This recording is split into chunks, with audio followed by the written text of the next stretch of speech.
రేపు అనేది వస్తుందో రాదో మనకు తెలియదు.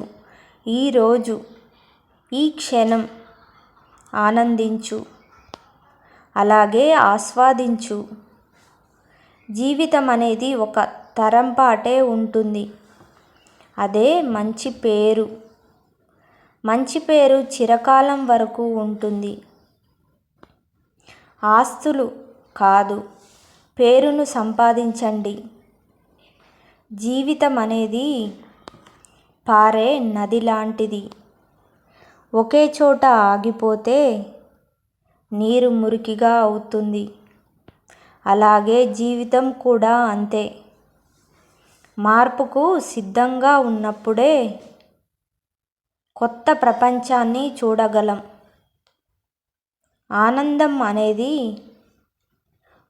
మన విషయాలను పంచుకోవడానికి ఎంచుకున్న మనిషిపై కూడా ఆధారపడి ఉంటుంది.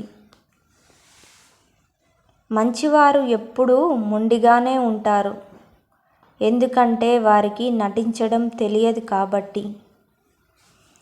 వారిని అర్థం చేసుకోండి. 10 వ్యాధులను తెచ్చిపెడితే 1000 వ్యాధులను నయం చేస్తుంది. మనల్ని అర్థం చేసుకునే ప్రతి వ్యక్తి ఒక అద్దం లాంటివాడే.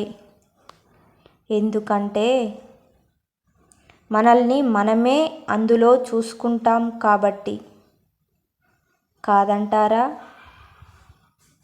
నీ జీవిత పుస్తకాన్ని అందరికీ తెరిచి చూపించకు. ఎందుకంటే నీ భాష కొందరికి మాత్రమే అర్థమవుతుంది. మనిషికి నాలుక కంటే కానీ చెవులు మాత్రం 2. దీని అర్థం ఏంటో తెలుసా?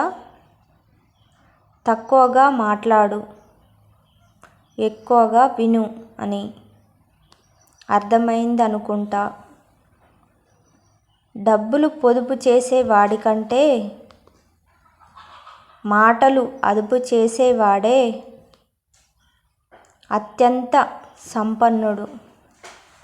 చాలామంది జీవితంలో ఓడిపోతున్నారంటే బలం లేక కాదు, అబద్ధం ఆడలేక, అలాగే మోసం చెయ్యలేక.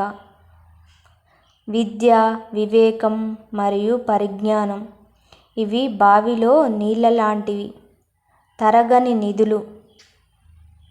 వాడుతున్న కొద్దీ ఊరుతూనే ఉంటాయి. రెక్కలు వచ్చాక ఎగరడం తప్పు కాదు, కానీ ఆ రెక్కలను ప్రాణం పోసిన వారిని వదిలేసి ఎగరడం ఖచ్చితంగా తప్పే. ఈ ప్రపంచంలో ఒక అమ్మాయిని ఏ అబ్బాయి కూడా తన తండ్రి కంటే ఎక్కువగా ప్రేమించలేడు. విజయం అనేది ఎప్పుడూ కూడా మనకు ఉత్తమమైన గురువుగా ఉండలేదు. నువ్వు ఏమిటో, నీకు ఎవరేమిటో ఓటమి మాత్రమే తెలుపుతుంది. జీవితంలో ఉత్తమమైన గురువు ఒక ఓటమి మాత్రమే. మనిషిలో ఉత్సాహం అనేది పగటి వెలుతురును ప్రసరింపజేస్తుంది. అంతేకాక మనసును నిరంతరం పవిత్రతతో నింపుతుంది. దాచి దాచి ఏం చేస్తావు? ఎలా తీసుకుపోతావు? ఎక్కడికి తీసుకుపోతావు? శవం మీద కప్పే గుడ్డకు జేబు కూడా ఉండదే. అద్భుతం జరిగేటప్పుడు ఎవరూ గుర్తించలేరు. జరిగిన తర్వాత ఎవరు గుర్తించాల్సిన అవసరం లేదు.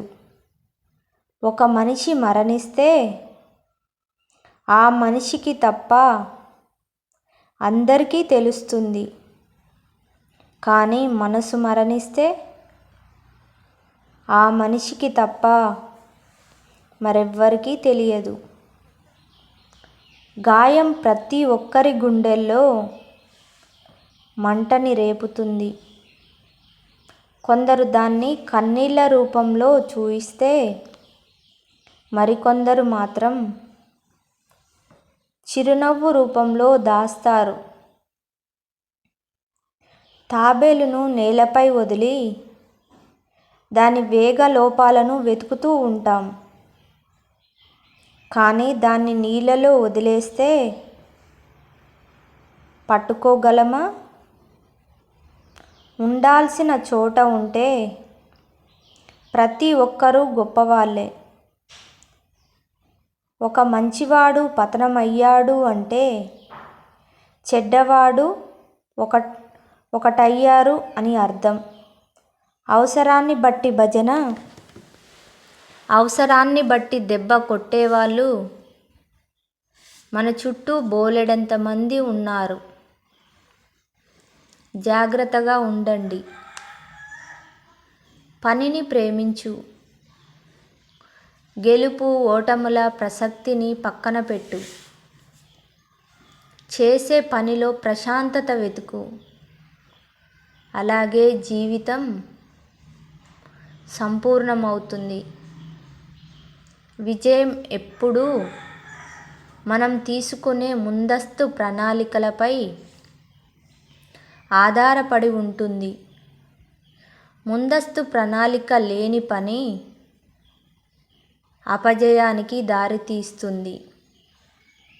విమర్శించి విలువ తగ్గించుకోవడం కన్నా విశ్లేషించి సరిచేయడం ఉత్తమం. సరైనది అయితే ప్రశంసించి ప్రోత్సహించడం ఉత్తముని లక్షణం.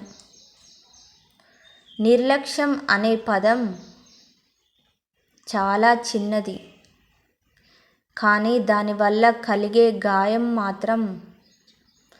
అందుకే దేనిని ఎవ్వరికీ ఎప్పుడూ నిర్లక్ష్యం చెయ్యకండి. ఆలోచించి నిర్ణయం తీసుకోండి. కష్టపడి తెచ్చుకున్న అవకాశం, ఓటమి తర్వాత వచ్చే అనుభవం, గొప్ప వ్యక్తిత్వం వల్ల వచ్చే అభిమానం ఎప్పుడూ వృధాగా పోవు. 100 కేజీల ధాన్యం బస్తాలను మోయగలిగే వ్యక్తి దాన్ని కొనలేడు. ఇన్ని మంచి సూక్తులలో ఏ సూక్తి నచ్చిందో కింద కామెంట్ చేయండి. ఈ వీడియో నచ్చినట్లయితే లైక్ చేయండి, షేర్ చేయండి.